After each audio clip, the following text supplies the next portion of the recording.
Ok.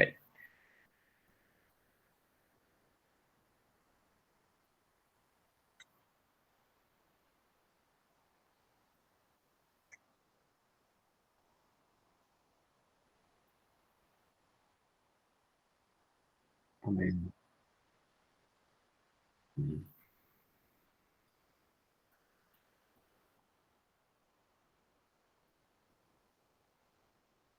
Mm, sí.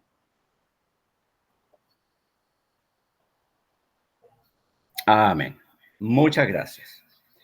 Bueno, lo que acaba de decir Nicolás en su oración es bien importante, porque más allá de conocer este tema de los profetas y las visiones, siempre tenemos que sacar alguna lección espiritual para nosotros. Eso es muy importante y yo sé que el Señor nos da lecciones espirituales en estas clases y de esa forma vamos creciendo en la fe. Bien, vamos a entrar ya en materia al capítulo 2. No voy a preguntar si lo han leído, porque me imagino que lo han leído. El que no lo ha leído no diga nada, no haga ningún gesto, aunque habrá señales, como hay, ¿no es que se ha puesto muy popular eso? No voy a decir nada, pero habrá señales. Es un asunto que se ha puesto popular ahí en los memes. Así que no voy a mirar las caras de nadie para que...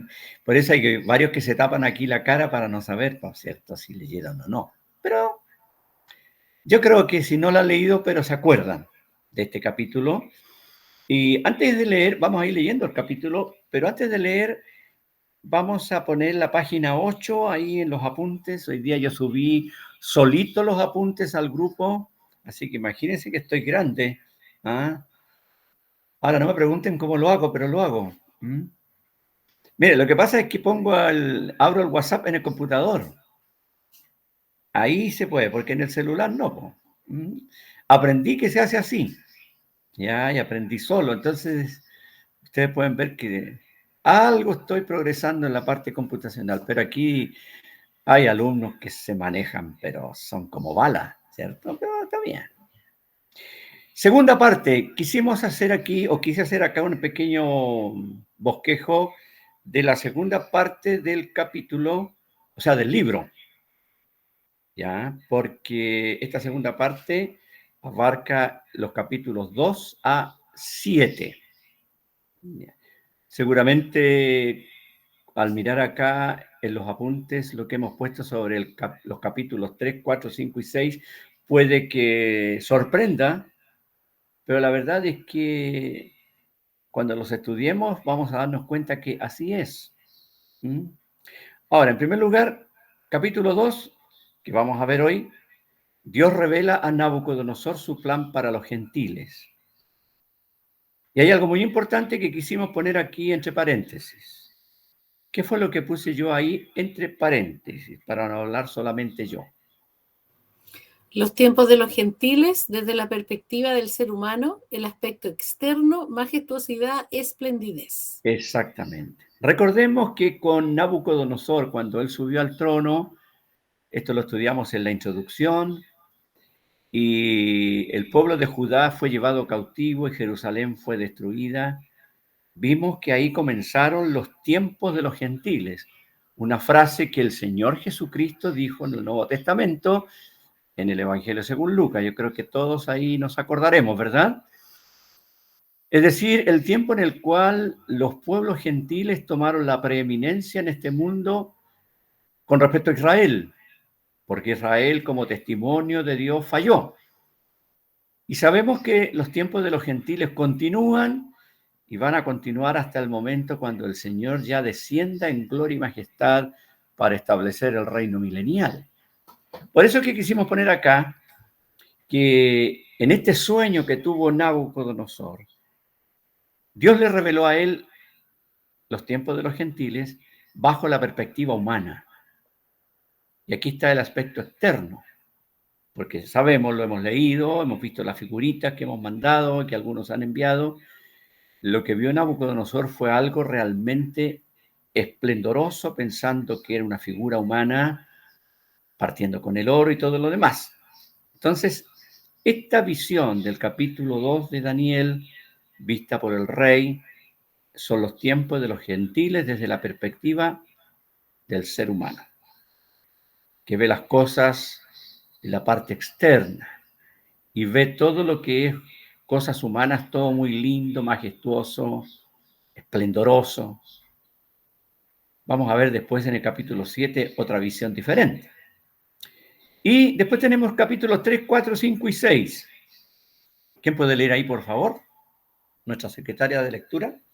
La rebeldía del ser humano ante su creador, por medio de A, la soberbia, en el capítulo 3, B, la vanidad, en el capítulo 4, C, la insensatez, en el capítulo 5, y la envidia, en el capítulo 6. Muchas gracias. Sabemos, mis hermanos, que aparte del capítulo 1 que vimos el otro día, estos capítulos 3, 4, 5, 6 son historias, ¿ya? La parte histórica también del libro de Daniel, eventos que le ocurrieron a sus amigos y eventos que le ocurrieron a él, a Daniel, respecto al rey Nabucodonosor, al rey Belsasar, al rey Darío, ¿ya? Y alguien podría pensar, bueno, están puestos como historias, sí, pero en estos 4 capítulos están estos aspectos de la rebeldía del ser humano. No nos olvidemos que en esta primera parte, en esta segunda parte del libro, perdón, capítulos 2 a 7, se presenta el plan profético tocante a las naciones gentiles. Entonces, aquí en estos capítulos 3, 4, 5 y 6 está la rebeldía del ser humano ante Dios. Capítulo 3, vamos a ver ahí. Voy a preguntar, ¿qué sale en el capítulo 3? ¿Qué historia sale? Claro, cuando Nabucodonosor construyó esa estatua, y ahí vemos y entendemos que esa estatua el rey la hizo pensando en él. Ya lo veremos Dios mediante la próxima vez que veamos este tema. ¿Qué sale en el capítulo 4 de Daniel?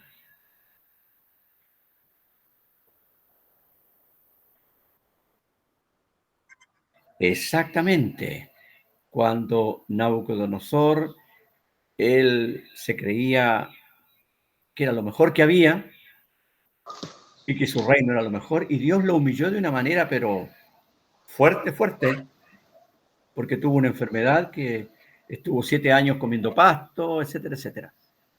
Y ahí Dios humilló la vanidad de este hombre. ¿Mm?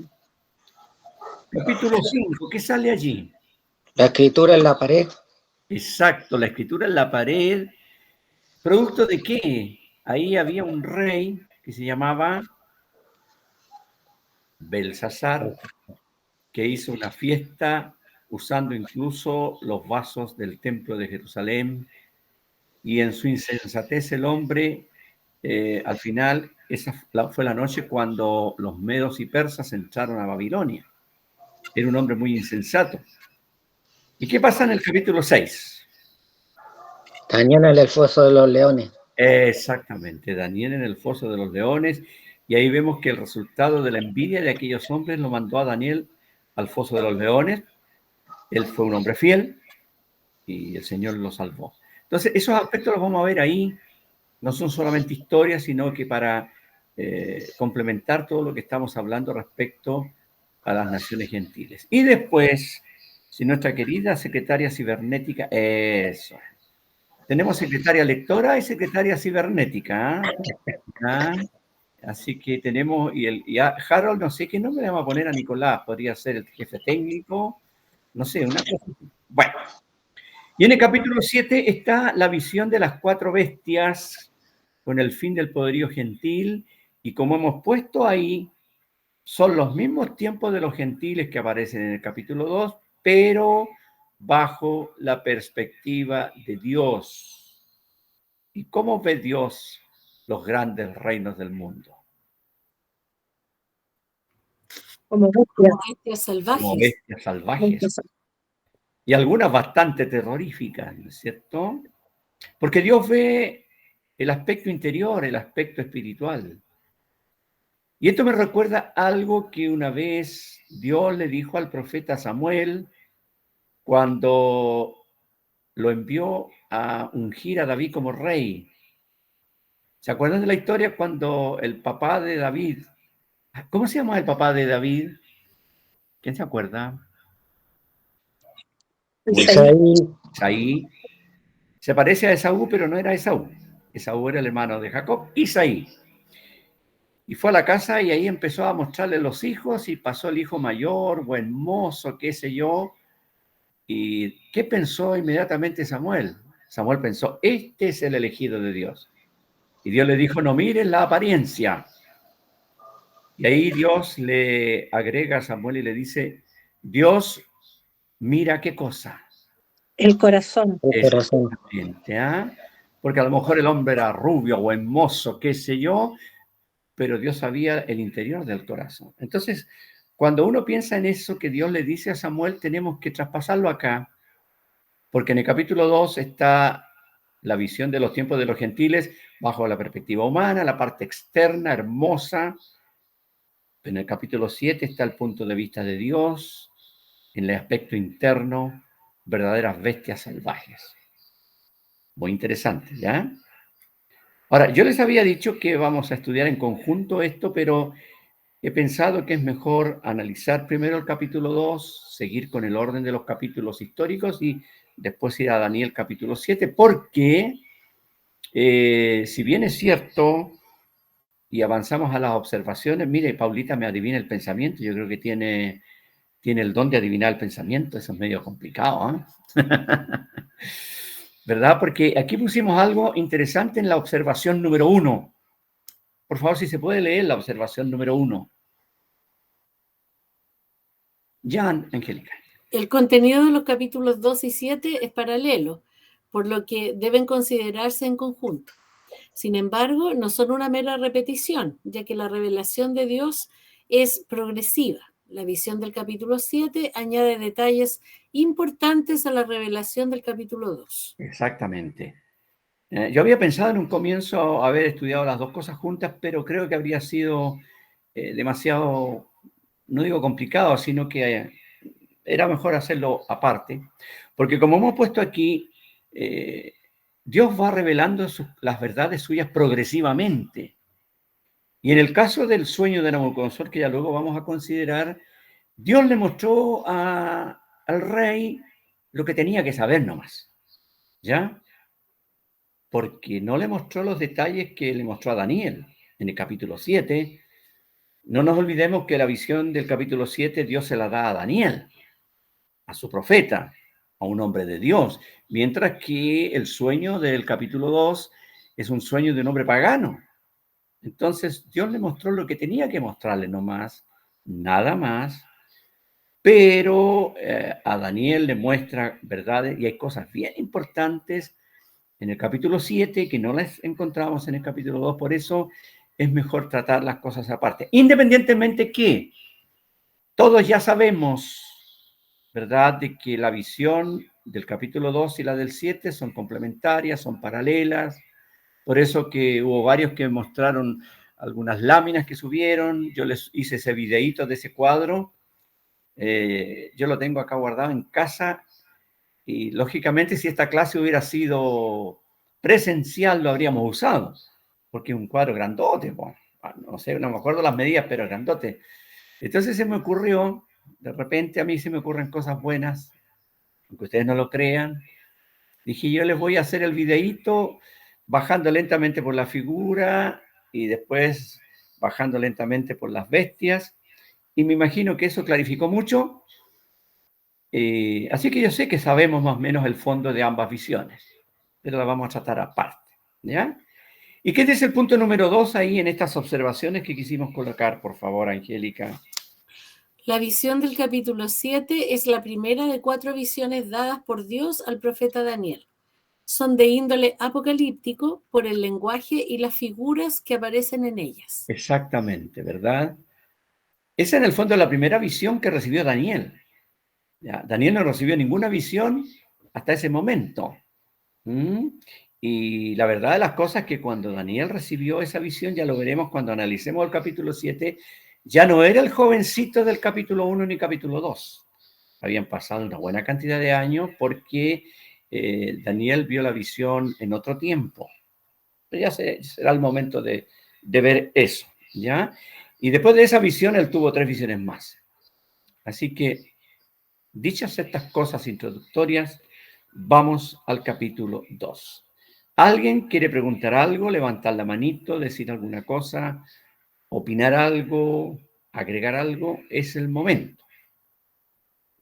Ustedes saben que hay libertad para ese tipo de cosas. No veo manos arriba, ¿cierto? Entonces vamos al capítulo 2 y vamos a leer un poco el capítulo 2. Lo vamos a ir leyendo por partes, ¿ya?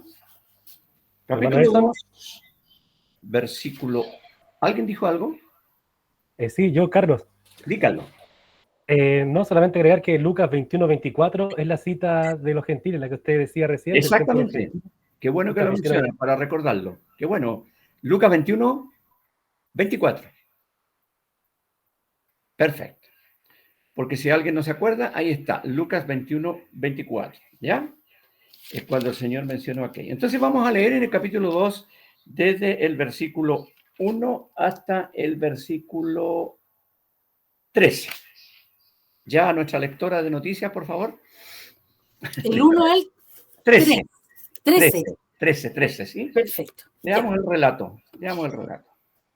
En el segundo año del reinado de Nabucodonosor, tuvo Nabucodonosor sueños, y se perturbó su espíritu y se le fue el sueño. Hizo llamar el rey a magos, astrólogos, encantadores y caldeos, para que le explicasen sus sueños. Vinieron pues y se presentaron delante del rey. Y el rey les dijo: he tenido un sueño, y mi espíritu se ha turbado por saber el sueño.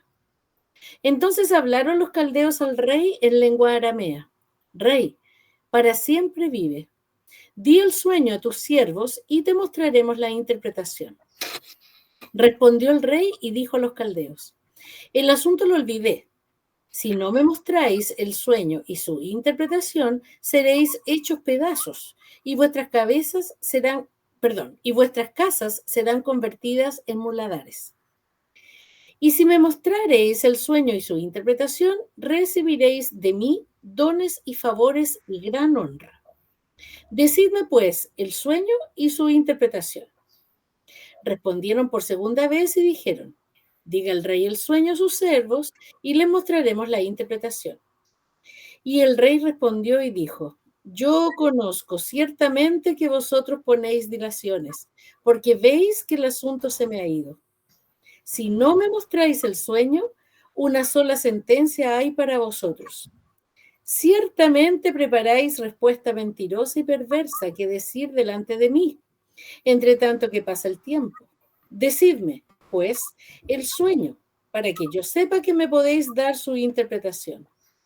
Los caldeos respondieron delante del rey y dijeron: no hay hombre sobre la tierra que pueda declarar el asunto del rey. Además de esto, ningún rey, príncipe ni señor preguntó cosa semejante a ningún mago, ni astrólogo, ni caldeo. Porque el asunto que el rey demanda es difícil, y no hay quien lo pueda declarar al rey, salvo los dioses cuya morada no es con la carne. Por esto el rey, con ira y con gran enojo, mandó que matasen a todos los sabios de Babilonia. Y se publicó el edicto de que los sabios fueran llevados a la muerte, y buscaron a Daniel y a sus compañeros para matarlos. Muchas gracias. Ahí tenemos, digamos, la primera parte del capítulo. El capítulo está completo ahí sin ninguna división, pero para estudiarlo mejor es hacerlo por partes, ¿no es cierto? Ahí tenemos el relato en sí, lo que pasó. Ya Nabucodonosor ahora ya está reinando y tuvo un sueño. Hay algo interesante que yo puse aquí en el número 1 de las notitas que fui haciendo, que en el versículo 29 está la razón del sueño, ¿cierto? En el versículo 29, que lo vamos a leer más adelante, pero lo tengo acá, dice: estando tú, oh rey, en tu cama, te vinieron pensamientos por saber lo que había de ser en lo porvenir. Ya. Es algo natural que en el caso de un rey empezar a pensar: ¿qué irá a pasar más adelante, después de mí? ¿Y qué hizo Dios con este rey? El que revela los misterios te mostró lo que ha de ser. Esa es la razón del sueño. ¿Mm? Nabucodonosor estaba pensando, ¿qué irá a pasar más adelante después que yo no esté? Hay muchos que piensan eso, ¿ah? Después de mí el caos. Pasas así. En algunos casos se cumple, claro. Pero él pensó, ¿qué irá a pasar? ¿Qué irá a ocurrir en el futuro? Y Dios en su gracia y misericordia, en su soberanía, le mostró a través de ese sueño que al rey se le olvidó. Ahora, yo le pregunto una cosa, humanamente hablando, lógicamente hablando, ¿tenían razón los magos en lo que hablaban ellos? Porque era la primera vez que le ocurría de que el rey le dijera, cuéntenme el sueño porque a mí se me olvidó. Humanamente hablando, tenían razón. Sí.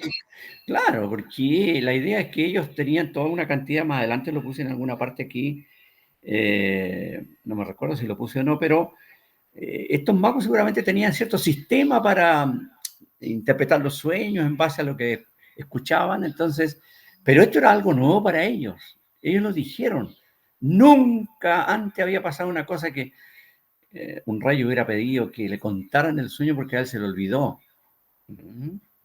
Ahora, Nabucodonosor, podemos ver aquí su actitud. Era un hombre soberbio, era un hombre orgulloso, era un hombre prepotente, bueno, como todos los dictadores, todos estos monarcas, ¿ya?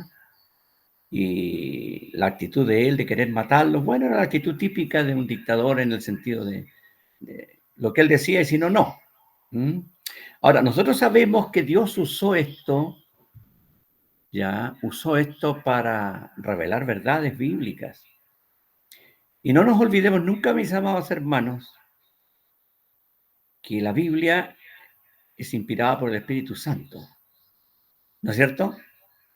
Entonces, esta historia y este sueño incluso, independientemente que el rey lo soñó, es algo que Dios permitió para nuestro conocimiento del futuro en este caso. ¿Ya? Nabucodonosor era un pagano, sabemos, y sin embargo Dios en otros pasajes bíblicos, cuando uno va, por ejemplo, al libro de Jeremías o al libro de Ezequiel, Jeremías especialmente, incluso Isaías, Dios dice que estos reyes eran parte de lo que él usaba para castigar a otros. Dios es soberano. No nos olvidemos cuál es el fondo del tema del libro de Daniel. La soberanía de Dios sobre los pueblos, sobre las naciones. Entonces, que Dios le haya dado este sueño, ¿ya? Y por lo que yo entiendo, este sueño se lo dio Dios a él, para que aprendiera algunas cosas y para que a través de ello aprendiéramos nosotros también, ¿ya? Ahora, la otra parte de la actitud del rey, bueno, es lógica, la actitud, como dije, de un monarca absoluto, que la vida de todo, cada uno de sus súbditos pendía de lo que él pensaba, de cómo había amanecido, ¿cierto? Así que esa parte sabemos que es la parte terrible de este rey.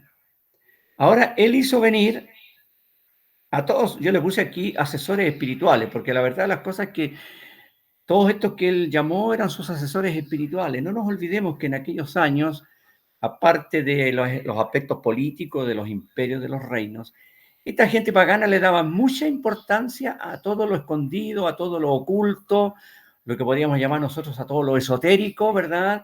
Entonces le buscaban una serie de interpretaciones de esa onda. ¿Ya?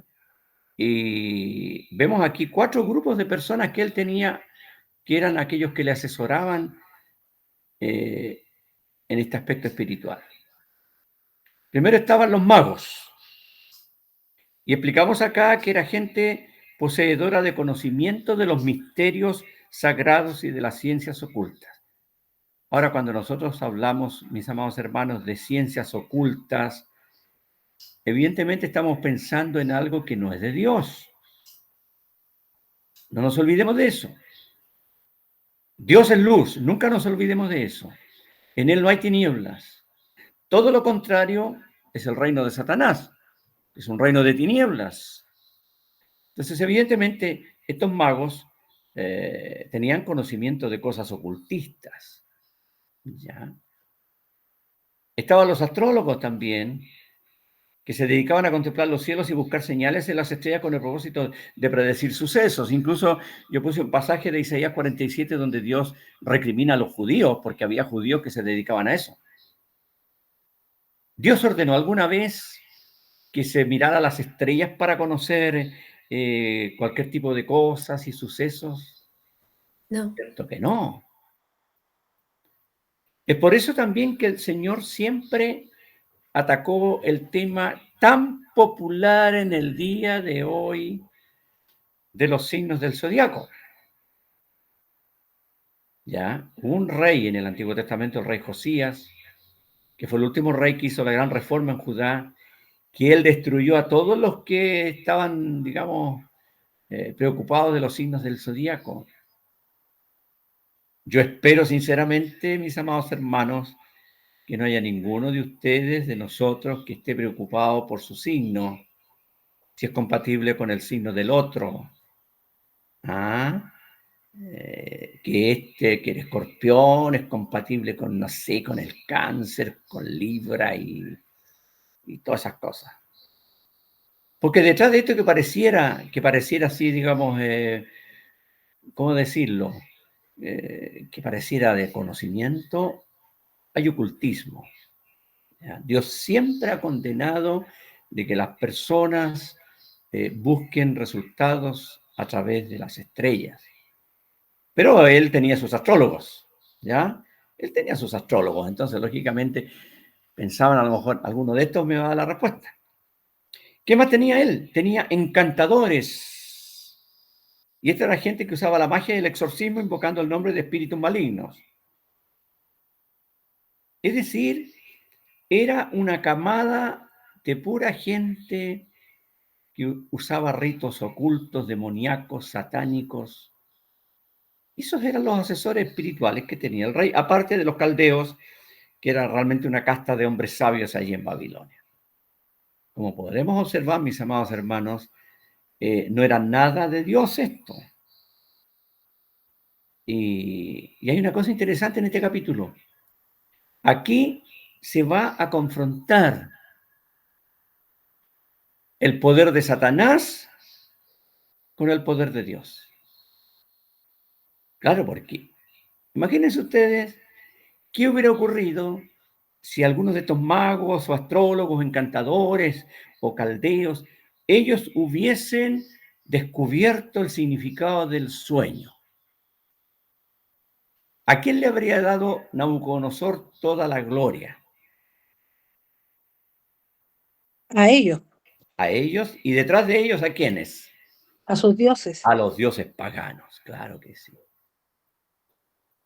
Y uno puede pensar, ¿no se le habrá olvidado el sueño por obra de Dios también? Claro. Si Dios le dio el sueño, Dios hizo que se le olvidara, ¿verdad? Y en este capítulo tenemos la victoria de Dios sobre todas las ciencias ocultas. Hermanos amados, antes de continuar, no nos olvidemos de algo. Estamos viviendo un tiempo en el cual las ciencias ocultas están muy fuertes. Cada día avanzan más. Incluso sabemos que hay cosas que se han metido en los cultos evangélicos. Hay ciertos cultos evangélicos que en el fondo están haciendo cosas ocultistas. Hay un espíritu muy famoso que se conoce, que es el espíritu de Kundalini. ¿Han escuchado hablar de eso? ¿Han leído algo? De repente en las redes sociales sale algo del espíritu de Kundalini y es un asunto ocultista, me parece que africano, donde la gente cae al suelo y se retuerce, hace un montón de cosas. Y eso se empezó a introducir poco a poco en las iglesias evangélicas, con la teología que yo le llamo la teología del costalazo, ¿cierto? A Paula le da risa, pero es cierto. Claro, la teología del costalazo, porque ahí caen para atrás, y qué antieso, qué sé yo. Y se supone que cuando se paran, están más espirituales, pero sabemos que es una fantasía. Paula iba a decir algo. Sí, quería comentar que cuando asistía a estas iglesias, nunca entendí eso, como que no entendía por qué se supone que ellos explicaban que eso era la manifestación del Espíritu Santo en las personas. ¿Ya? Y yo decía, pero es que no tiene sentido, pensaba yo, aún siendo en conversa, porque decía, si Dios es amor, paz, ¿por qué esto ¿Ya? me da miedo? ¿Por qué esto es tan escandaloso y desordenado? ¿Y por qué es tan, no sé, nunca lo entendí? Entonces, sabiendo esto, tiene más sentido de por qué uno, aún siendo en converso, siente como esta sensación extraña de Ujú. que eso no es de Dios, eso no tiene Claro. base bíblica. Y yo te digo, Paulita, que a lo mejor tú viste cosas que eran mucho más suaves que las cosas que se ven ahora. ¿Ya? Porque a mí me llegan videos, he tenido ocasión de ver unas cosas, pero espantosas, incluso donde hacen la comparación entre cultos con ese espíritu maligno, el espíritu de Kundalini. Ustedes traten de buscar después y van a encontrar algo de eso. Se escribe con K, Kundalini. Y manifestaciones que ocurren en cultos evangélicos son similares, exactamente iguales. Entonces, el ocultismo ha ido penetrando mucho, fuertemente. Angélica. El Kundalini está relacionado, tío, también con el yoga. Ah, mira. Es un tipo de yoga que se llama Kundalini y que se practica especialmente en la mujer. Ya. Sí. No, y precisamente yo los videos que he tenido ocasión de ver cuando hay esas manifestaciones son solo mujeres que caen al suelo. Son solo mujeres que caen al suelo y hacen una cantidad de cuestiones ridículas, qué sé yo. ¿Ah? Un hombre les toca la frente y caen.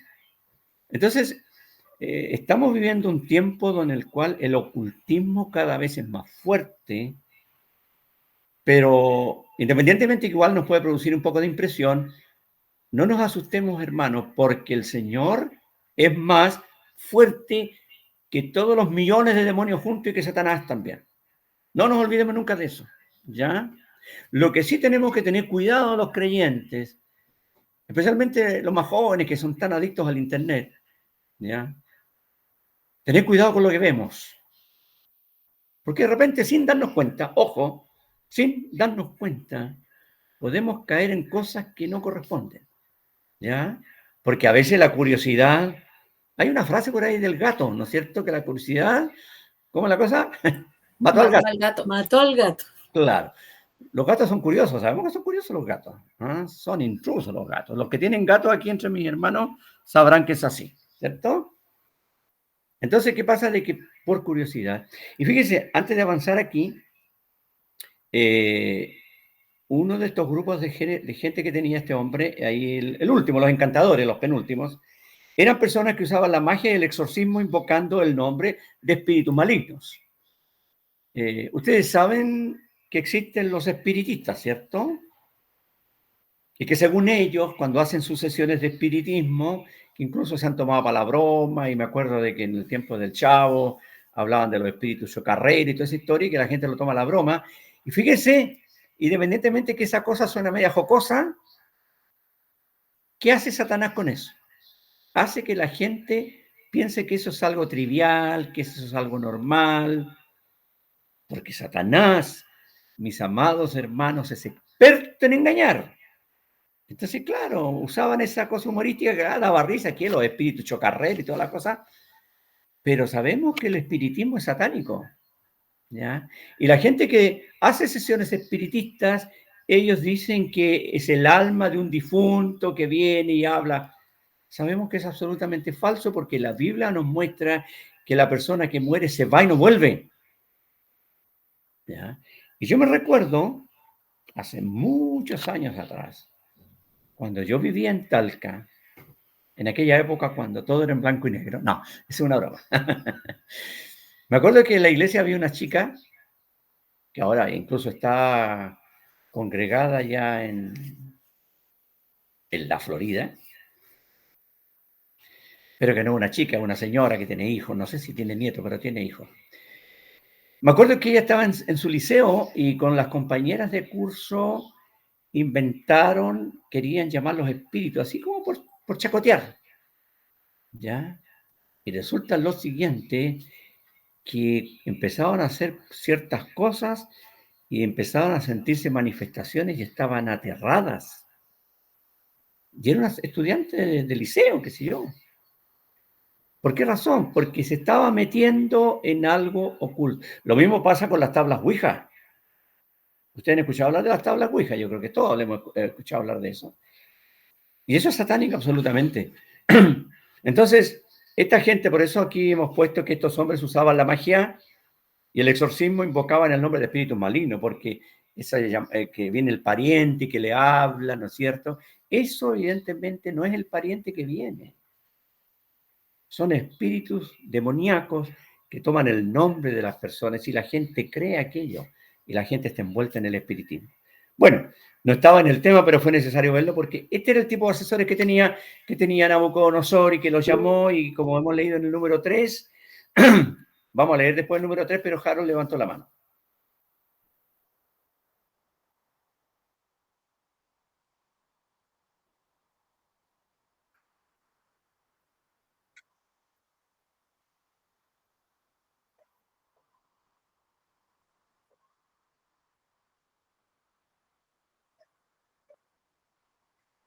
Uh-huh.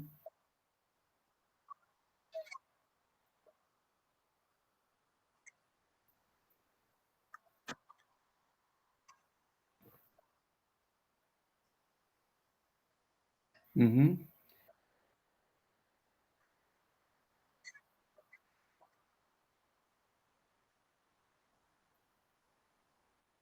Claro, claro que sí. Es lo que decíamos hoy día en el culto. No se puede servir a dos señores. Y sabemos que en el reino espiritual está el Señor de señores, que es nuestro Salvador y Señor, y Satanás, que es el que controla el mundo. Y hay personas que, claro, pretenden estar así, como bien decía Nicolás, como hay una frase, bien con Dios y bien con el mundo. Es imposible, absolutamente imposible. Ahora bien, ¿qué les parece que leamos los puntos 3 y 4 de los apuntes? Y nuestra eximia lectora va a leerlos, por favor. 3 y 4, ¿ya? Para avanzar rápido. Ahora. Los asesores espirituales mostraron su absoluta incapacidad para interpretar el sueño por dos razones. Al rey se le había olvidado el asunto y Nabucodonosor desconfiaba de ellos, ya que entendía que preparaban respuesta mentirosa y perversa. Su determinación estaba tomada. Si ellos fracasaban, serían hechos pedazos. Literalmente, sus cuerpos serían desmembrados y sus familias y propiedades serían totalmente destruidas. El 4 también. Estos hombres reconocieron que solo los dioses cuya morada no es con la carne podrían dar contestación al rey. Sabemos que Babilonia era un lugar lleno de idolatría, con infinidad de dioses, pero todos eran inútiles ante esta emergencia real. Fue entonces cuando aparece Daniel en la historia, porque los sabios de Babilonia fueron llevados a la muerte. Y también se buscó a Daniel y sus 3 amigos para que murieran junto con ellos. Entendemos que Daniel y sus compañeros no formaban parte de los sacerdotes paganos de Babilonia, pero eran reconocidos como consejeros de la corte de Nabucodonosor. Muchas gracias. Quisimos colocar esas explicaciones porque es bueno que tengamos claros estos antecedentes, ¿ya? Lo que llama la atención es que estos asesores espirituales que fracasaron absolutamente reconocían algo ellos, ¿ya? Ellos reconocían, como pusimos por ahí en alguna parte, que esto era asunto de los dioses, ¿ya? Que no era un asunto que ellos podían explicar.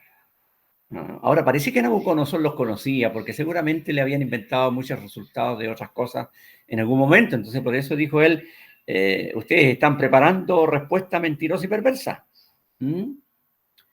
Y por eso que quiso matarlos, los mandó a matar. Y realmente quise colocar la explicación de qué significaba que iban a ser hechos pedazos. Había algo espantoso allí en ese tipo de, digamos, de reinos. Eran desmembrados, eran prácticamente... tiene que ser una cuestión... Bueno, en Chile están pasando cosas así, ¿eh? Acuérdense que han encontrado cuerpos así, han encontrado un tronco por aquí, un brazo por allá, la cabeza por otro lado. Ustedes saben que eso está pasando en Chile, ¿ya? Pero me imagino que en el tiempo de ellos los desmembraban mientras estaban vivos, entonces tiene que haber sido una cosa espantosa que uno no logra dimensionar. Entonces estos hombres tienen que haber estado muy, pero muy, muy asustados, aterrados seguramente, ¿ya? Porque reconocieron su fracaso, y ahí fue cuando aparece ya Daniel, lo vamos a ver enseguida, pero Jan levantó la mano y vemos que llegó de Ovalle y llegó bien. Jan. Hola. Quería comentar algo que que se me vino a la mente, que este pasaje me hace pensar mucho bueno, no sé específicamente en qué pasaje está, pero en uno de los evangelios, el Señor estaba echando a un demonio y el demonio le hablaba y él lo reprendía para que no dijera quién era. ¿Ya? Y él decía, tú eres el santo, ¿te acuerdas? Sí, sí, sí, No, sí. yo no recuerdo qué pasaje específicamente, soy re pésimo con la cita. Pero me hace pensar en eso porque, por ejemplo, estos hombres que trabajaban con demonios, para mí todas estas personas tenían algún pacto con demonios para poder tener el poder que tenían y poder convencer a la gente Ujú, de ese poder y hacer pasar por dioses a esos demonios. exacto. Y pienso que esos mismos demonios se ven en la obligación de decirle a estas personas que no tienen respuesta. Ellos, Ujú. porque fácilmente ellos podían haber inventado alguna artimaña, qué sé yo, pero estuvieron obligados, seguramente por los mismos demonios estos, a decir que no, porque ellos no tenían respuesta y que los dioses del cielo, refiriéndose seguramente al verdadero Dios, era el que tenía la respuesta. Exacto, claro. Pensaba en esa similitud. No, y Porque lo que acaba de decir Jan confirma lo que estábamos diciendo en el sentido de que había una derrota aquí absoluta de Satanás y sus demonios. Porque lo que menciona él, claro, tuvieron que decir, no podemos y solamente aquellos dioses cuya morada no es con la carne son los únicos que pueden. ¿Ah? yo lo comento porque No iban a querer decir que era el Dios verdadero, pero en un hecho que lo pensaban, ¿cierto? yo lo comento, hermano, porque me he topado con personas que se supone que son creyentes. O sea, no sé, en realidad yo no puedo decir son creyentes o no son creyentes, pero que temen a los demonios y que dicen, no, es que los demonios, que hay que tener cuidado, que este demoníaco de aquí y allá. Ya, nosotros no tenemos el poder para vencer a un demonio, por ejemplo. Pero así como el mismo ángel Gabriel, me parece, tampoco tenemos que hacerlo, porque el mismo ángel Gabriel dice que Jehová te reprenda. Uh-huh, Así uh-huh. nosotros también tenemos que confiar en que el Señor es mucho más poderoso y que somos de Él. Tenemos la seguridad de que Él nos cuida. Entonces no debemos temer a los demonios. Claro, y lo que pasa es que hay lugares, lamentablemente, mis amados hermanos, hay lugares de culto evangélico donde se habla tanto de los demonios de una manera, pero que ya poco menos que es el tema. Ya, y que hay demonios en todas partes. Yo una vez les conté algo que me pasó en Antofagasta, visitaba una librería evangélica que había allá y yo andaba enfermo, no sé si de la garganta, andaba resfriado. Y una señora que también me dijo, lo que usted tiene es el espíritu de la amigdalitis, me dijo. Tenía espíritu de amigdalitis yo, tenía que echar ese demonio fuera. Porque hay iglesias donde se dice que a los cristianos hay que sacarle los demonios porque igual le quedan demonios. Y sabemos que no es así. Porque donde está la luz, es imposible que esté las tinieblas. Cuando recibe la luz de Dios, las tinieblas se van. ¿Cierto? Sí. Hay iglesias incluso que dicen por ejemplo, dicen que, usted está enfermo, usted no es cristiano, porque y empiezan a pescar pasajes fuera de contexto y dicen que la Biblia dice que, por ejemplo, que ningún mal te va a pasar, que no vas a tropezar con piedra, cosas así. Entonces, si tienes un accidente o estás enfermo, o es porque estás pecando y perdiste la salvación. Claro, no, si eso pasa. Y lamentablemente todo eso, hermanos, es producto de la ignorancia de las Escrituras. Hace un tiempo atrás yo vi un video de un pastor evangélico en Estados Unidos que, basado al final de Marcos 16, en los cultos usaban una serpiente venenosa para decir que no iba a pasar ninguna cosa, y resulta de que la serpiente que él estaba manipulando lo mordió y el hombre murió. Claro, eso muestra la necedad de entender mal las Escrituras y sacarlas de contexto. En este tema del mundo espiritual, que lo vamos a tratar en detalle en el instituto que comienza el 8 de marzo para todos los que aquí son alumnos del instituto, y si alguno no se ha inscrito es tiempo que lo haga, ¿cierto? Ahí vamos a hablar en detalle del tema de la angelología, la demonología y todo aquello, y lo bueno es que aquí esto es como una especie de avance, porque aquí vemos la derrota de los dioses falsos, la derrota de los demonios, la derrota del ocultismo, porque tienen que llamar a Daniel, bueno, a Daniel lo llamaron para matarlo, ¿cierto? Vamos a leerlo, lo vimos. Y Dios usó a Daniel y a sus 3 amigos para que triunfara el Señor. Avanzamos en eso, leemos en Daniel capítulo 2, por favor. ¿O hay alguien que quiere decir algo más? Nadie. Ya, Daniel 2:14 hasta el 20, hasta el 25. Hasta el 25, ya. 14 al 25, pongamos 14. atención. Entonces Daniel habló sabia y prudentemente a Arioc, capitán de la guardia del rey, que había salido para matar a los sabios de Babilonia. Habló y dijo a Arioc, capitán del rey: ¿cuál es la causa de que este edicto se publique de parte del rey tan apresuradamente? Entonces Arioc hizo saber a Daniel lo que haría. Y Daniel entró y pidió al rey que le diese tiempo y que él mostraría la interpretación al rey. Luego se fue Daniel a su casa e hizo saber lo que había a Ananías, Misael y Azarías, sus compañeros, para que pidiesen misericordias del Dios del cielo sobre este misterio, a fin de que Daniel y sus compañeros no pereciesen con los otros sabios de Babilonia. Entonces el secreto fue revelado a Daniel en visión de noche, por lo cual bendijo Daniel al Dios del cielo. Y Daniel habló y dijo: sea bendito el nombre de Dios de siglos en siglos, porque suyos son el poder y la sabiduría.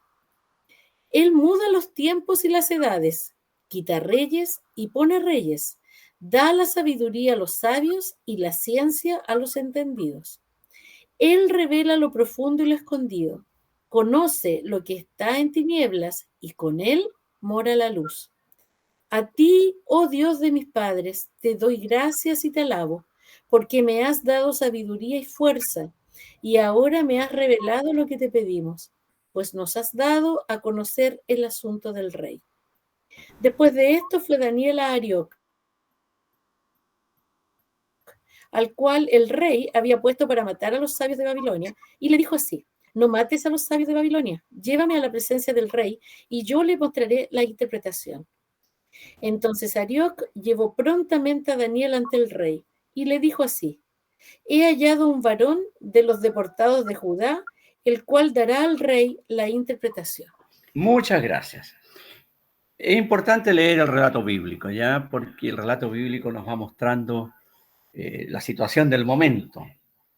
Daniel y sus 3 amigos también fueron llevados para ser muertos junto con los demás sabios de Babilonia. Y es ahí cuando Daniel, como dice el punto número 5 aquí, que me gustaría que lo pudiese leer Angélica, ¿qué hizo Dios con Daniel? Dios guió a Daniel para hablar de manera sabia y prudentemente con el oficial a cargo de las ejecuciones, y logró ganar tiempo con el rey. Seguidamente concertó con sus amigos una reunión de oración para pedir misericordia, buena voluntad, compasión al Dios del cielo sobre este asunto. Y Dios le reveló el secreto a Daniel en una visión por la noche. Muchas gracias. Es interesante que aquí cuando aparece Daniel, dice que él habló de forma sabia y prudente con el oficial. No nos olvidemos que Daniel tendría entre 18 y 19 años, no tenía más. Ya estaba dejando atrás ya el tiempo de adolescencia, era un joven de esa edad. Pero ¿qué vemos aquí? Más adelante yo lo coloco en otra parte, más adelante en otro punto. Daniel era muy maduro para esa edad. ¿Ya? Seguramente los mismos golpes de la vida en el sentido de que lo habían llevado preso, que lo habían sacado de su familia a otra tierra y sabemos todo lo que había pasado con él. Lo hizo madurar quizá, pero lo más importante es que él era un joven maduro espiritualmente cuando tenía la edad que vemos, 18, 19 años. Aquí conviene que nos hagamos una pregunta también. ¿Cuán maduros somos espiritualmente cada uno? No sé cuánto sabemos, pero hasta la gran mayoría estamos casi todos en el grupo hoy. Y sabemos que hay distintas edades, desde los 15 hasta los 73 años, y hay una variedad de edades, y yo me pregunto y nos preguntamos, ¿cuán maduros somos espiritualmente ante las situaciones que nos vienen? Porque la situación era de vida, no era de vida o muerte, era de muerte nomás. Era de muerte, porque le iban a matar. Pues, ¿no? Imagínense, le iban a desmembrar los brazos, las piernas, es terrible. Cuando él no había hecho nada y sus amigos tampoco. Pero en ese momento Dios le da sabiduría prudencia para hablar con aquel hombre, para que el rey le diera tiempo, logró el tiempo necesario. Y cuando logró el tiempo necesario, se juntó con sus amigos a llorar y a lamentarse. ¿A eso? No.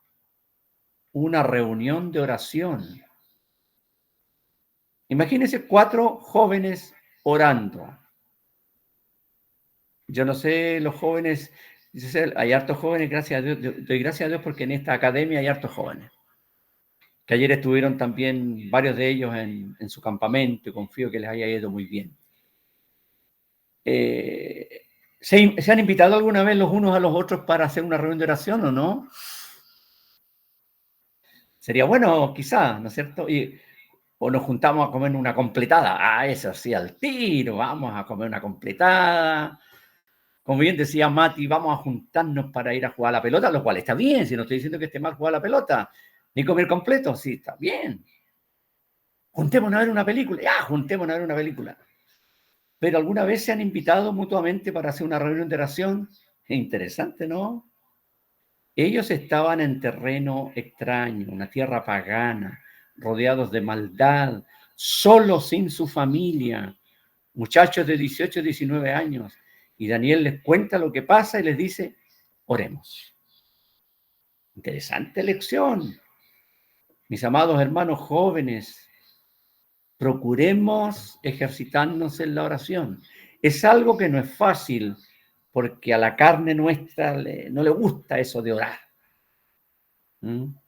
Pero es un gran ejercicio. Y ahí yo hice una reunión de oración aquí. Yo por eso lo quise colocar así.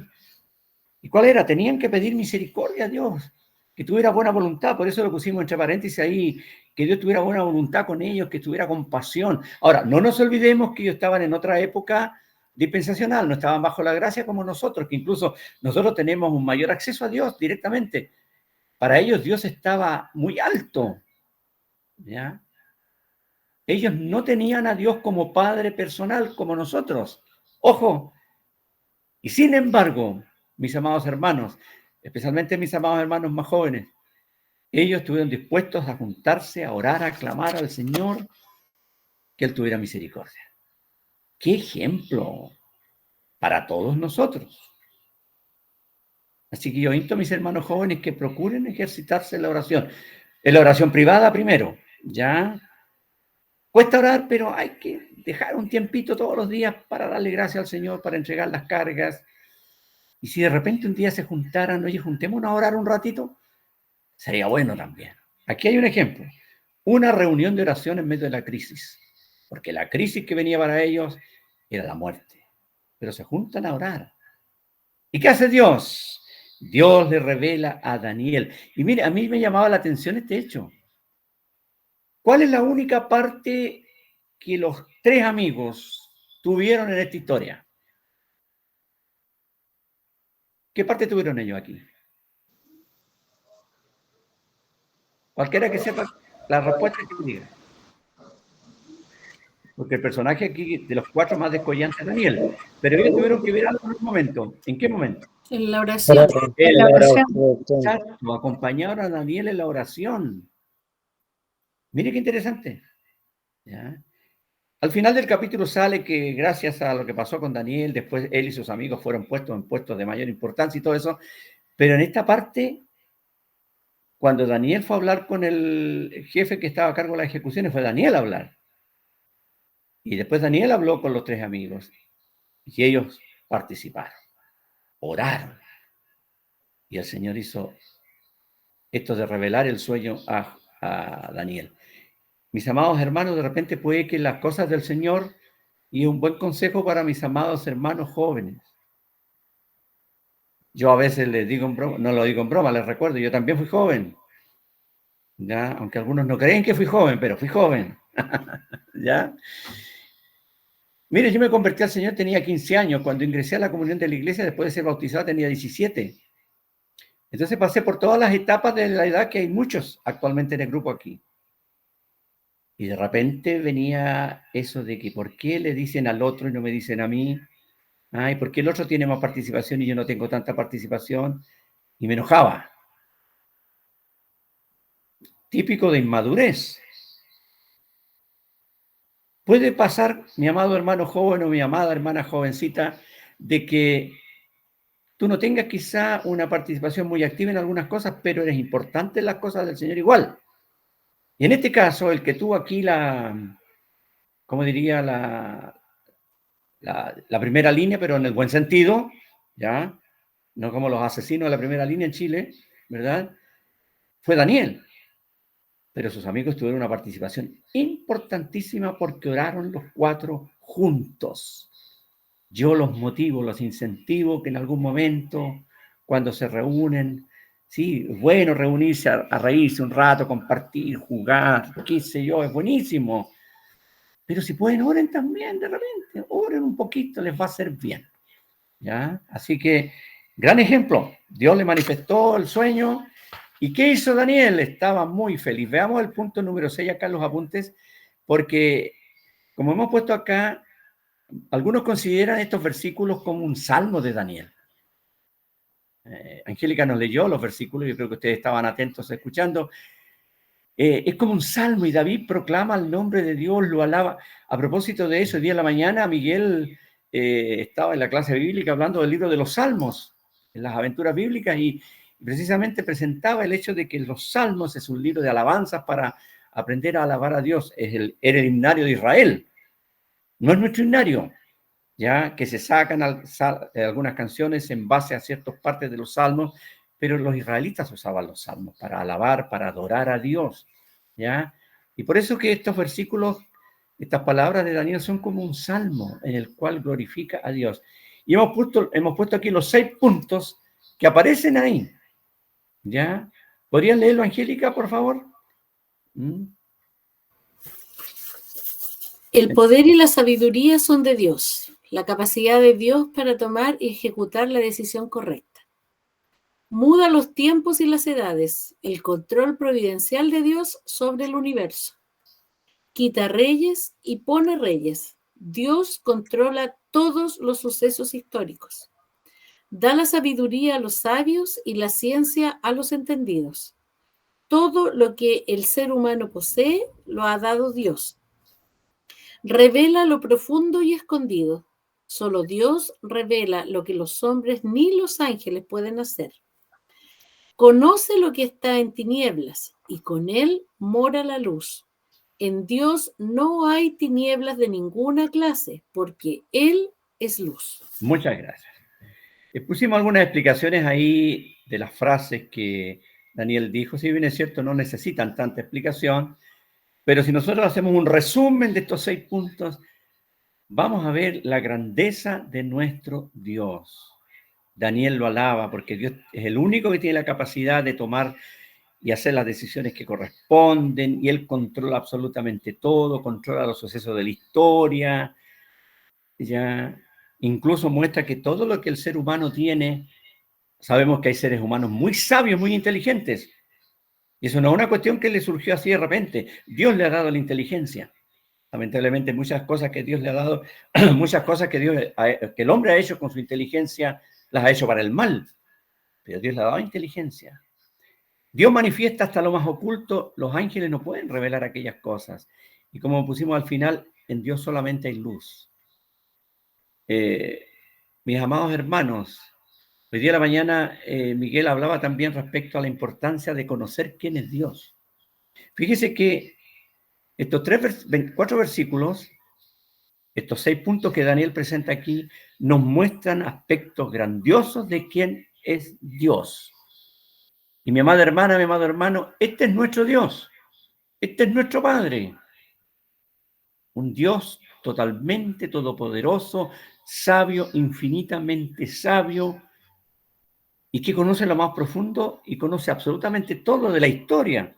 Yo sé que nosotros de repente nos asustamos con las cosas que vemos en la historia, con las cosas que vemos en nuestro país, con las cosas que vemos en el mundo. Dios sabe todo, absolutamente todo lo que pasa. Incluso le pone acá, dice él, muda los tiempos, los cambia si quiere, quita los reyes, pone presidente, saca presidente, hace esto. Dios está por sobre todo y el único que revela todo lo profundo y escondido es Él, porque Él es luz. Son 3 o 4 versículos preciosos y por eso muchos han dicho que es como un salmo que Daniel dijo esa noche, después de la reunión de oración. ¿Ah? Y mire, cuando Dios nos responda algo, ¿qué tenemos que hacer cuando Dios nos responde una petición de oración? ¿Qué se nos ocurre? ¿Qué tenemos que hacer? Dar gracias. Dar gracias, sí. Porque somos mandados a hacer, ¿no es cierto?, para pedir, ¿o no? Supongamos de una oración que hacemos al Señor, las 3/4 partes son peticiones, generalmente. Pero cuando el Señor responde algo, hay que darle las gracias, ¿cierto? Acostumbrémonos, de repente nos cuesta, pero acostumbrémonos a hacer ese ejercicio cuando hemos estado orando por algo así que nos tiene el corazón apretado, ¿no es cierto? Y el Señor responde, gracias, Señor. Gracias porque respondiste. Así que, oiga, hay un montón de lecciones en estos 3 o 4 versículos. Claro, vamos a ver el sueño. Yo sé que todos quieren que lleguemos al sueño de Nabucodonosor, pero todas estas cosas están aquí. Están en el capítulo, ¿ya? Así que vamos a avanzar al sueño porque si no, a más de alguno le va a dar sueño y no es la idea, ¿ya? Entonces, Angélica, ¿nos puede leer del versículo 26 hasta el 35, por favor? Y me imagino que los demás que están en sus casas tienen la Biblia abierta para ir viendo. Escuchemos, por favor. Respondió el rey y dijo a Daniel, al cual llamaban Belsasar, ¿podrás tú hacerme conocer el sueño que vi y su interpretación? Daniel respondió delante del rey diciendo, el misterio que el rey demanda, ni sabios, ni astrólogos, ni magos, ni adivinos lo pueden revelar al rey. Pero hay un Dios en los cielos, el cual revela los misterios, y él ha hecho saber al rey Nabucodonosor lo que ha de acontecer en los postreros días. He aquí tu sueño y las visiones que has tenido en tu cama. Estando tú, oh rey, en tu cama, te vinieron pensamientos por saber lo que había de ser en lo porvenir. Y el que revela los misterios te mostró lo que ha de ser. Y a mí me ha sido revelado este misterio. No porque en mí haya más sabiduría que en todos los vivientes, sino para que se dé a conocer al rey la interpretación y para que entiendas los pensamientos de tu corazón. Tú, oh rey, veías, y he aquí una gran imagen. Esta imagen, que era muy grande y cuya gloria era muy sublime, estaba en pie delante de ti, y su aspecto era terrible. La cabeza de esta imagen era de oro fino, su pecho y sus brazos de plata, su vientre y sus muslos de bronce, sus piernas de hierro, sus pies en parte de hierro y en parte de barro cocido. Estaba mirando hasta que una piedra fue cortada no con mano e hirió a la imagen en sus pies de hierro y de barro cocido y los desmenuzó. Entonces fueron desmenuzados también el hierro, el barro cocido, el bronce, la plata y el oro, y fueron como tamo de las eras del verano, y se los llevó el viento, sin que de ellos quedara rastro alguno. Mas la piedra que hirió a la imagen fue hecha un gran monte que llenó toda la tierra. Muchas gracias. Alguien dirá del grupo, menos mal que llegamos al sueño al final, ¿no? Pero es que el capítulo no, digamos, el sueño no ocupa todo el capítulo. Había que ver todos esos pormenores. ¿Ya? Y aquí Daniel vemos que es presentado delante de Nabucodonosor para interpretar el sueño. Pero aquí hay un punto, y yo lo quise recalcar en el número 7 de los apuntes, como ustedes lo están viendo ahí, Angélica ha leído mucho, lo voy a leer yo. Daniel es presentado delante de Nabucodonosor para contar o interpretar el sueño. Las palabras de Daniel al rey en el versículo 30 manifiestan su humildad como verdadero profeta de Dios. Y lo puse ahí textual. A mí me ha sido revelado este misterio, no porque en mí haya más sabiduría que en todos los vivientes. Eso fue lo que dijo Daniel. Y por eso quise poner esa frase con signo de exclamación y subrayado y en negrita. Un gran ejemplo de madurez en un joven de unos 19 años. ¿Cómo son los pseudo profetas actuales y todos los falsos apóstoles actuales? ¿Son humildes? Son soberbios. Exacto. No conocen la palabra humildad. No la conocen para nada. son gente soberbia. Pero aquí vemos un profeta de Dios de unos 18 o 19 años, no tenía más. No nos olvidemos de eso. Y él dice, Dios me reveló esto a mí, no porque en mí haya más sabiduría, no. La idea es que tú conozcas, porque el rey quería conocer el futuro. Jóvenes amados, hermanos amados en general, tengamos cuidado con el tema de que vayamos conociendo cosas y empecemos a decir, mire todo lo que yo sé ahora. ¿Ah? Ahora entiendo bien el sueño de Nabucodonosor, lo que significa, después más adelante voy a entender bien lo de las visiones, y ojalá que nunca le venga a la mente el pensamiento, hay otros hermanos que no tienen idea, pues, pero yo sí, pues mire, yo conozco y puedo contar todo. Cuidado con eso. Tengamos cuidado con la soberbia, cuidado con el orgullo del conocimiento, porque ¿saben lo que pasa?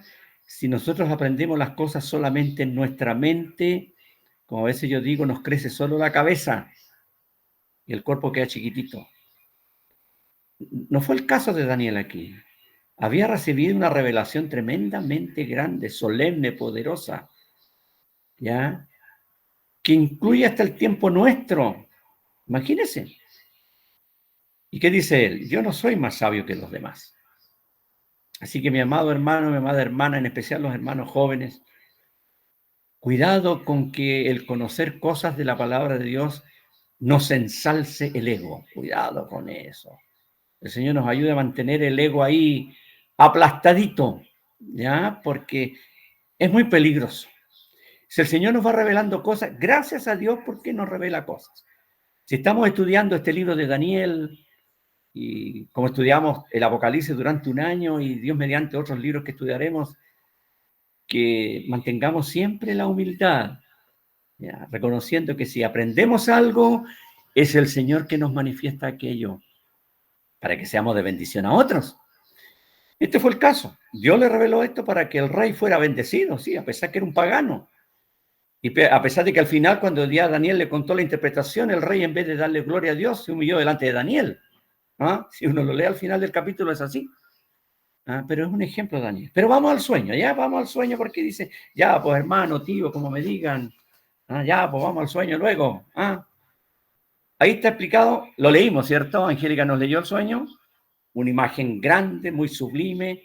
Es interesante cuando Daniel escribe eso acá, inspirado por el Espíritu Santo, porque él dice que el rey vio una imagen que era muy grande, cuya gloria era muy sublime, su aspecto era terrible. Ahora, ¿por qué emplea estos términos? Porque no nos olvidemos que el sueño lo está viendo un rey pagano, un rey soberbio, un tirano. Entonces, lógicamente, Dios le muestra el futuro en base a una figura que para el rey iba a ser muy agradable, ¿cierto? ¿Qué hubiera pasado si le hubiera presentado una imagen de un ser humano común y corriente? A lo mejor el rey no lo habría tomado muy en cuenta, pero la imagen era de aspecto terrible, con metales partiendo del más precioso hasta el menos precioso. ¿Ya? El oro, la plata, el bronce, el hierro, y había una parte de hierro y barro cocido.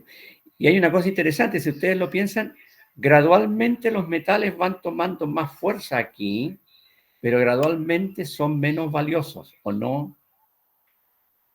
El oro no es tan fuerte como la plata es más fuerte que el oro, pero el bronce es más fuerte que la plata y el hierro es más fuerte, pero van bajando, no digo calidad, sino a lo que se usan.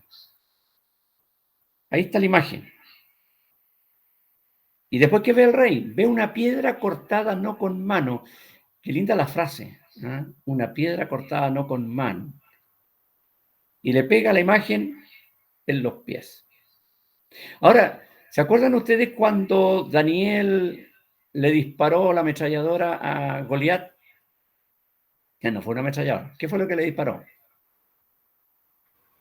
Una piedra. David, la piedra. ¿Dónde le pegó? En la frente. En la frente. Y el gigante se fue de espalda. Acá la piedra golpea los pies. Y que si uno lo ve era la parte más débil de la imagen. Porque en parte era hierro y en parte era barro cocido, ¿cierto? y la imagen se cae, se desmenuza, se deshace, y dice que fue como la paja que se la lleva el viento, desapareció sin dejar ningún rastro, y evidentemente aquella piedra se hizo un monte que llenó toda la tierra. Ese era el famoso sueño que al rey se le olvidó. Un sueño grande, imponente para el rey. Y a lo mejor el rey tiene que haber quedado pensando, uy, esa imagen tan re bonita, mire ahí, se mandó abajo y no quedó nada. Y Dios le va a revelar el sueño. Dios le va a decir, mira, el sueño significa tal cosa. Y eso está entre los versículos 37 a 45. Pero vamos a hacer un cambio ahora, vamos a ir leyendo los apuntes porque aquí yo lo expliqué con algunos datos. Si Paula puede avanzar los apuntes a la página siguiente, por ahí. Ahí tenemos ya 3. Es lo mismo que está en la Biblia, sabemos. Aquí explicamos algunas cosas que lógicamente no están en el texto sagrado ahí, pero lo vamos a explicar. La cabeza de oro. ¿Qué dice sobre la cabeza de oro, sobrina? Por favor. Representa a Nabucodonosor ensalzado como rey de reyes en Babilonia. Daniel le manifestó muy claramente que el Dios del cielo le había dado reino, poder, fuerza y majestad. Se le menciona como la cabeza porque estaba representado a todo Se le menciona como la cabeza porque estaba representando a todo el imperio bajo su mano, el imperio de los caldeos. Este imperio duró aproximadamente unos 70 años. Muchas gracias. Lo primero que le explica la cabeza de oro y le dice, tú eres esa cabeza de oro. En la Biblia dice así, tú eres aquella cabeza de oro. Pensemos un momento, ¿cómo se habrá sentido Nabucodonosor si el tipo tenía el ego inflado? Ahora con esto el ego yo creo que explotó, ¿verdad? Tú eres aquella cabeza de oro. Y si ustedes se fijan bien en la figura que todo el mundo conoce, ya le voy a dar la palabra a Harold, la única parte del cuerpo que era una unidad. ¿Se fijan? Porque después van a venir el pecho y los brazos, después el vientre y las piernas, etcétera, los pies. Pero la única que era una unidad era la cabeza, y de oro más encima. ¿Ya? Y Daniel le dice, tú eres aquella cabeza de oro. ¿Qué iba a decir Nico?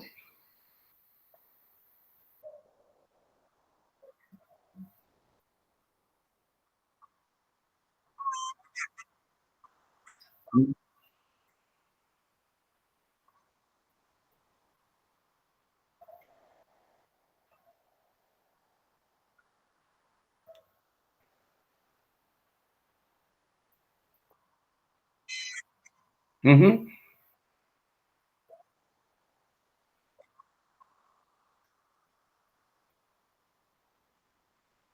Exacto, claro. Sí, lo vamos a ver eso próximamente en la próxima clase.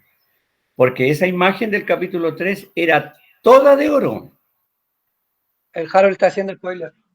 ¿Cómo? El Harold está haciendo spoiler. ¿Qué es eso, spoiler? Explíquenme. Adelantando cosas que no han pasado. No, pero está bien. ¿Sabe? No importa que esté adelantando alguna cosa porque significa que está estudiando. Eso está bien, está bien. Así que es un spoiler positivo, ¿ya? En este caso, ¿ya? Pero es cierto, claro, vamos a ver próximamente que la imagen fue toda de oro, porque esta imagen que vio en el sueño era la pura cabeza nomás. Dijo, no, aquí tiene que ser entera de oro. Pero es un hecho de la causa, como diría un abogado. Nuestra hermana Susi diría eso. Es un hecho de la causa que el ego a él se le fue, no sé, hasta la estratosfera, cuando la imagen supo que era la cabeza de oro. Pero Daniel le dijo algo bien interesante que yo lo quise colocar allí, entre paréntesis y con palabras cursivas, con letra cursiva. Daniel le dijo en forma muy clara, el Dios del cielo te ha dado reino, poder, fuerza y majestad. Mire, hermanos, Daniel estaba delante de un hombre cruel, despótico, pónganle todos los adjetivos negativos. No sé qué edad tendría exactamente Nabucodonosor, pero Daniel era si empleamos un término, era un mozalbete de 19 años. ¡Qué valentía!, ¿no? ¡Qué valentía de Daniel! Dios te ha dado esto, eres rey de reyes. Mire, le dijo que era rey de reyes. Pero le dijo, Dios te ha dado esto, Dios te dio el reino, el poder, la fuerza y la majestad. Y Daniel sabía que el rey era un pagano de 7 suelas. Pues. Eso es valentía, eso es testimonio. ¿Ya? No sé si alguna vez nos va a tocar dar testimonio delante de algún tirano así, no lo creo.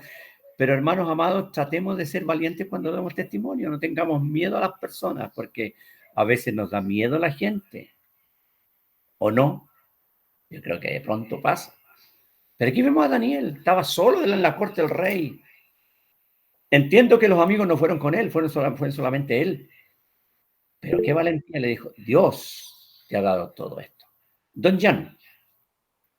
Pensaba en un pasaje también del Nuevo Testamento que dice que no debemos temer a los que pueden matar el cuerpo, sino que también a los que pueden matar sino que a Dios que puede matar el cuerpo y el alma. Exacto, sí, el Señor lo dijo. No temáis a los que matan el cuerpo y nada más pueden hacer. Exacto. Temed más bien a aquel que puede arrojar el alma y el cuerpo en el infierno. Sí, interesante ese versículo y tiene cierta relación con esto. Porque igual como seres humanos nosotros tenemos la tendencia a tener miedo a las personas, ¿o no? Sobre todo cuando la persona que está al frente es medio prepotente, qué sé yo. Pero si el Señor nos da valentía, vamos a poder testificar así como Daniel le dijo, ¿no? Y le dijo, tú eres la cabeza de oro. Y representaba, lógicamente, el rey acá, representaba al imperio caldeo. Entonces, ¿Jan quiere seguir hablando? Porque me aparece acá todavía el mensaje que levantó la mano. Ya, lo voy a cerrar para que no, ya, listo. No lo más. Y puse acá que este imperio duró como 70 años, no fue tan largo. Y más abajo está, digamos, la duración de los otros. Fue el más corto de todos, si bien se quiere, porque Nabucodonosor fue el que llevó al máximo el esplendor de este reino. Después hubo otros reyes y se acabó. ¿Ya? Pero en el tiempo de Nabucodonosor fue cuando estuvo todo el esplendor. Se habla, por ejemplo, de una de las 7 maravillas del mundo antiguo, que eran los jardines colgantes de Babilonia. Y eso es histórico, ¿cierto? Y se entiende que fue en la época de Nabucodonosor. Entonces fue un hombre que llevó al esplendor máximo este imperio. Harold.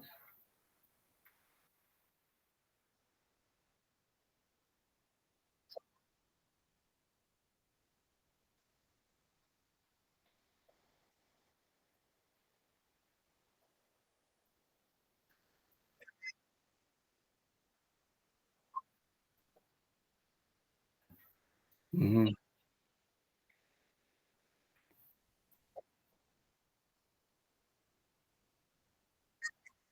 Uh-huh. Nabonido, creo que se llamaba. Nabonido creo que se llamaba. Claro, un general. Para que vean cómo el hombre fue ensalzado. Dios lo usó a este hombre y vamos a ver después en el capítulo 4 que vemos que el hombre se convirtió en un creyente en Dios. Es interesante ese detalle sobre Nabucodonosor. Pero vamos al pecho y los brazos de plata. ¿Qué dice? El pecho y los brazos de plata representan al reino que vendría después de los caldeos, el imperio de los medos y persas. Este imperio duró aproximadamente unos 200 años. Gracias. Ahora, evidentemente todo esto es histórico, a ustedes lo pueden verificar en la historia, todo es histórico. Así que aquí no hay ninguna cosa que Daniel haya inventado y hay que pensar de que cuando Dios da la profecía a través de este sueño, el único imperio que había era el caldeo. Los otros no estaban ni por si acaso, pero aquí está explicado. Así es Dios en sus predicciones y sabemos nosotros que estamos al otro lado de la historia que esto se ha cumplido totalmente. Avancemos al vientre y los mulos de bronce. El vientre y los mulos de bronce representan al reino que vendría después de los medos y persas, el imperio griego, que dominaría sobre toda la tierra conocida en ese tiempo. Esto se cumplió con Alejandro el Grande. Este imperio duró aproximadamente unos 130 años. Claro, porque cuando Alejandro el Grande dominó todo lo que había conocido en ese tiempo, ¿ya? Así que la palabra de Dios incluso se cumplió con eso. Dominaría toda la tierra, en ese caso la tierra conocida. Y las piernas de hierro, ¿qué dice ahí? Las piernas de hierro y los pies en parte de hierro y barro cocido representan el reino que vendría después de los griegos, el imperio romano. Este imperio duró aproximadamente unos 600 años. Exacto, es el que duró más y sabemos que de alguna manera, porque puse unas cosas más abajo, ¿cierto? Gracias, Paulita, hasta ahí. El espíritu del imperio romano, después que se acabó, permaneció y ha vuelto a resurgir, ¿ya? Y hay algo interesante, este dato histórico. La ciudad de Roma, capital de este futuro cuarto imperio, fue fundada en el año 753 a.C., unos 150 años antes de la profecía de Daniel, que fue más o menos el 600. En ese tiempo Roma era una aldea sin mayor importancia, y es verdad eso. Cuando usted va a la historia, Roma era un pueblucho, digámoslo así. Claro, una aldea ahí que no tenía mayor importancia. ¿Quién podría haber imaginado que de ese pueblucho iba a surgir después este imperio, del cual Dios lo describe acá, ¿no es cierto?, que era un imperio terrible, que iba a desmenuzar todo? Si uno lee el pasaje aquí, por ejemplo, en el versículo 40, dice, y el cuarto reino será fuerte como hierro, y como el hierro desmenuza y rompe todas las cosas, desmenuzará y quebrantará todo. Y realmente sabemos que el imperio romano, si bien es cierto, esos imperios anteriores eran todos crueles, los romanos, como decimos en Chile, le echaron con loya, ¿cierto?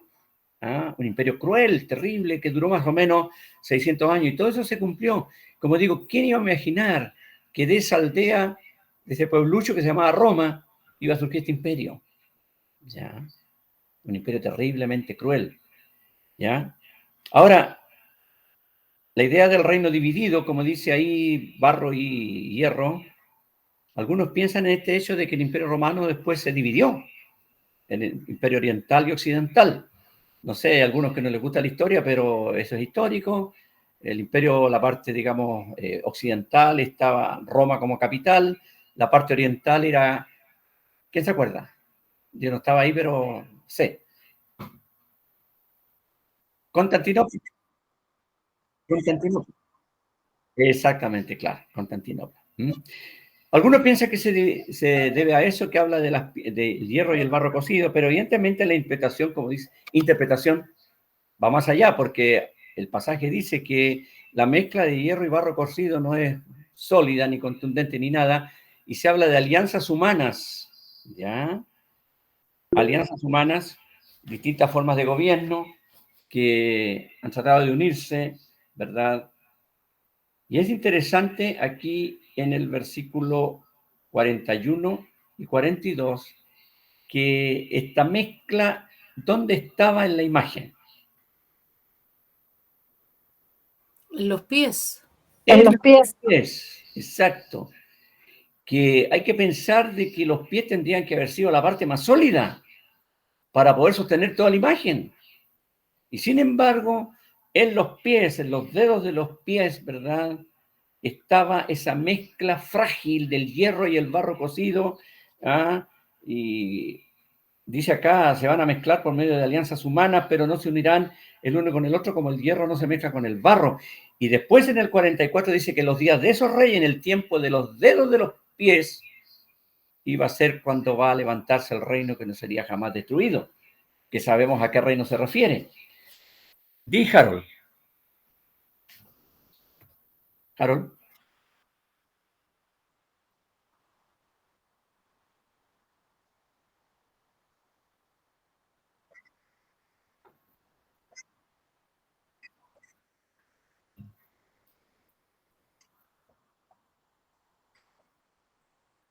Uh-huh.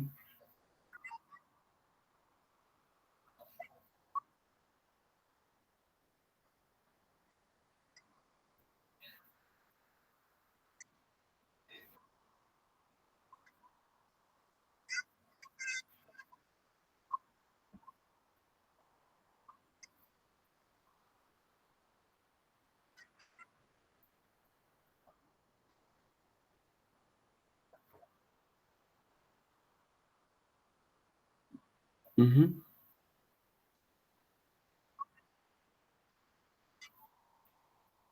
Ya.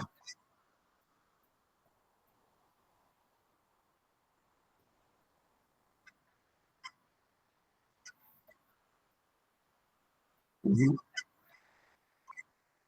Exacto, y de ahí surgió el feudalismo, de la Edad Media. Exactamente.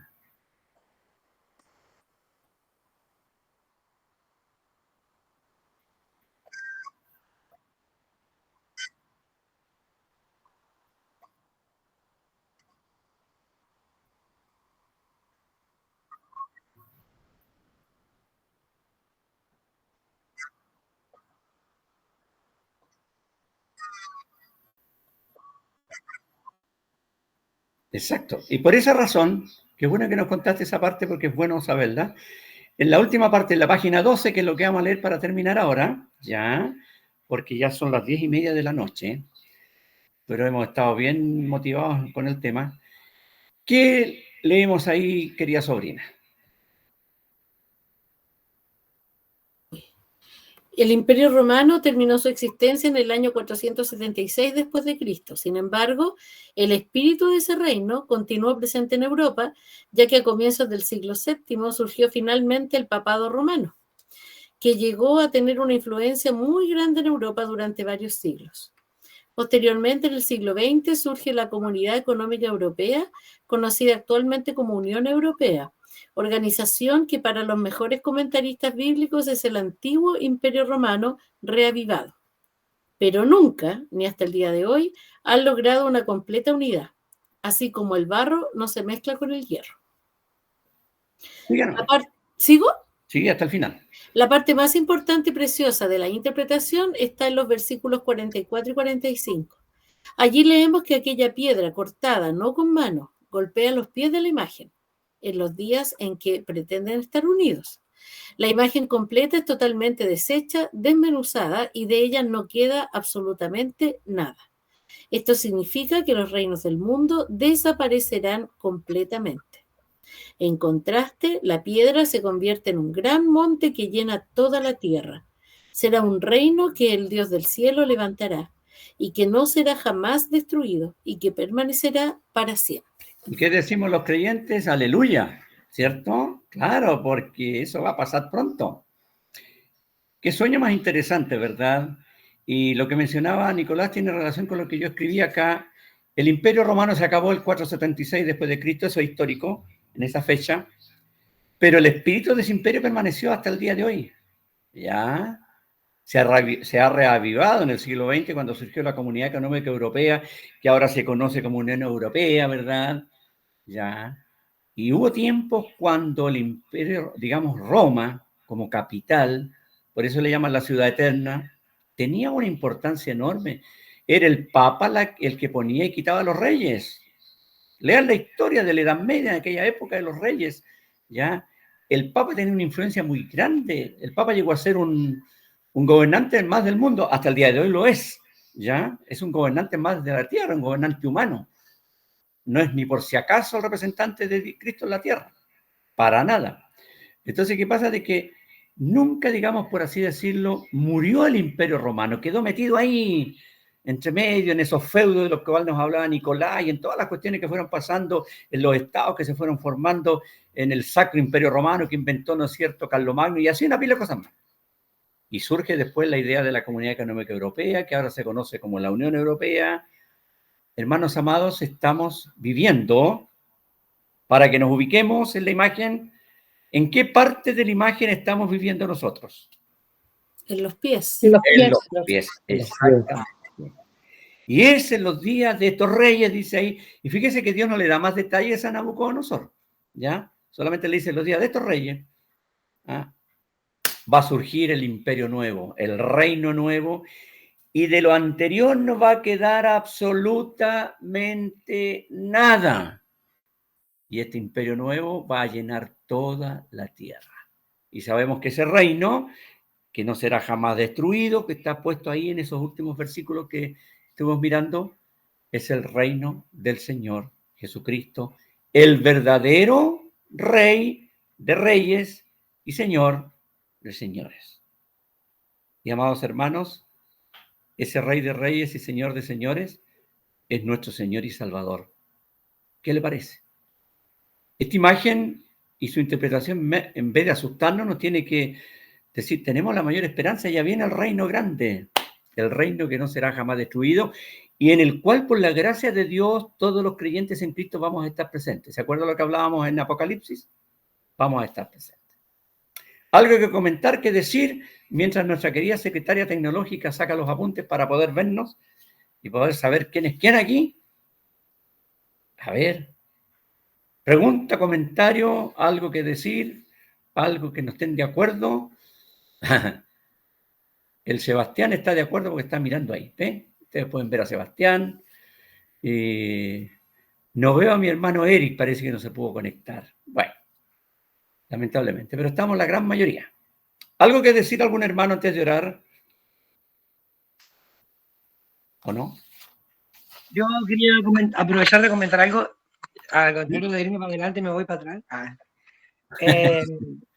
Los camarones andan para atrás, ten cuidado con eso. ¿Ah? Los camarones dicen que andan para atrás. Pues, Ya. Lo que pasa es que aquí cuando los magos, los hechiceros, esta gente, dice que la traducción de la Reina Valera dice los dioses de los cielos, o sea, que tienen la morada en los cielos y no con la carne. ¿Ya? Si vamos al interlineal y vemos la palabra que se usa, originalmente está hablando de, usan el nombre que nosotros usamos como el Todopoderoso. Ya. No usa Elohim, sino que ve que está Elohim, que se usa para mencionar a Dios como una pluralidad, como perfección. Ya. Pero se usa la palabra en arameo, es algo así como Eloam o sí, Eloam creo que se escribe. Y en hebreo es muy parecido y se refiere a Dios Todopoderoso. Es bueno como tomar en cuenta eso porque vemos que ellos mismos están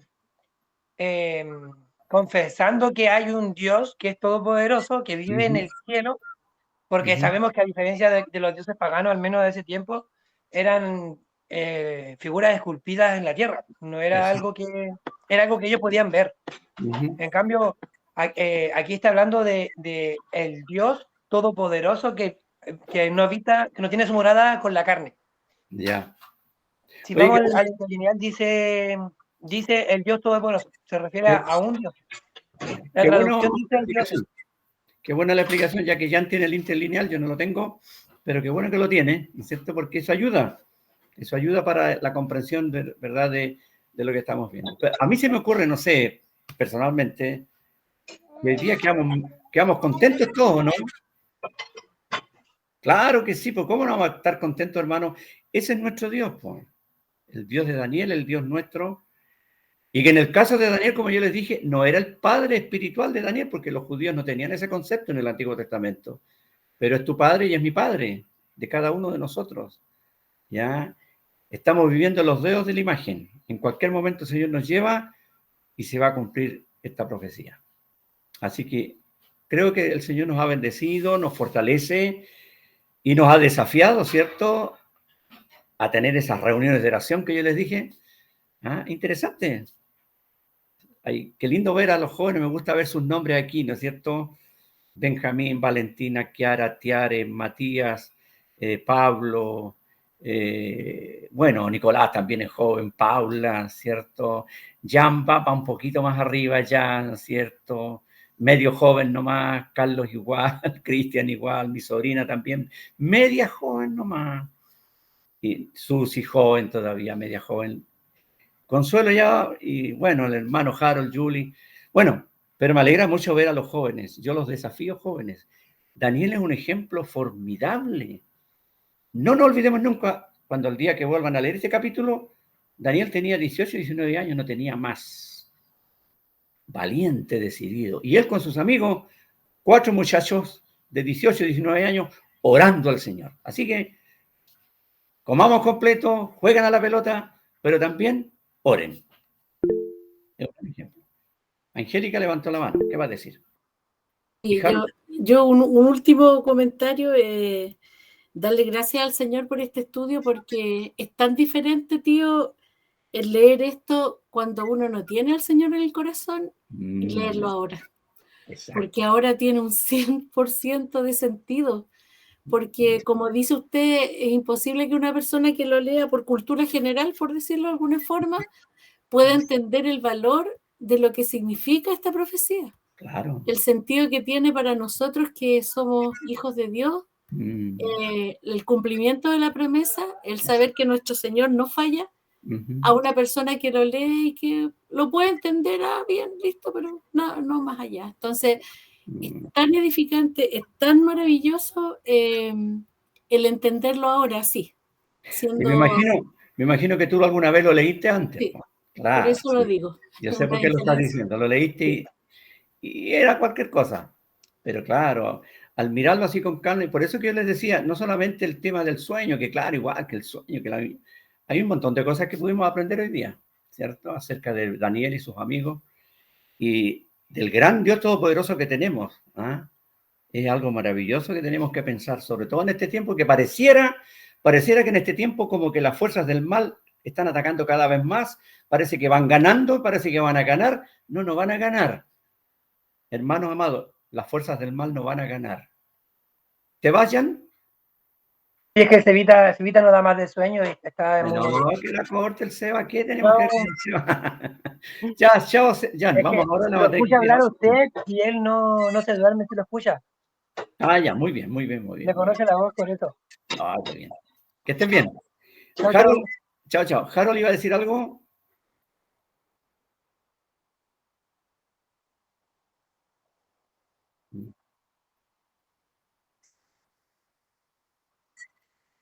Ujú. Y una cabeza de oro. Y de barro y hierro, claro. Entonces, claro. Exacto, exacto. Ujú, exacto. Claro, Nabucodonosor en ese momento no entendió nada, porque cuando lo veamos el capítulo 3 vamos a ver que se hizo la estatua entera de oro. ¿Ah? Pero aquí se ve el ojo de Dios para que la gente lo viera, para que lo viera Nabucodonosor, ¿cierto? Al final, los reinos del mundo van a ser nada. Así que, Carlitos, no, vamos a hacer una cosa, Carlitos, esta vez, espérate. Es que el Mati es pajarito nuevo en el grupo. Pajarito nuevo. Así que le vamos a pedir a Mati que nos encomienda al Señor. ¿Te parece, Mati? ¿Y Carlitos la próxima semana? ¿No se vaya a enojar, Carlitos? ¿No? No, yo sé que no, ¿cierto? Ya, Mati, entonces si nos puede encomendar al Señor para terminar, ¿te parece? Y después, antes que ore, Consuelo, di.